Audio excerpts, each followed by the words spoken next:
Pero it doesn't mean, kapatid, na ang kasalanan ay namamana. Bakit?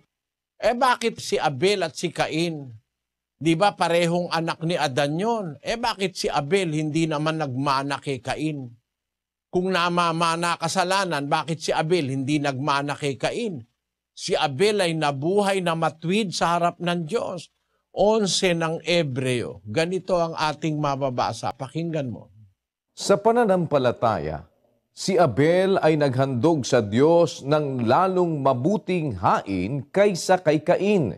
Sa pamamagitan nito'y sinaksihan sa kaniyang siya'y matuwid, na nagpapatotoo ang Diyos tungkol sa kaniyang mga kaloob, at sa pamamagitan nito, patay na siya ay nagsasalita pa. Ayon, si Abel ay sinaksihan ng Diyos na siya'y matuwid. Kung namamana kasalanan, dapat pati si Abel makasalanan.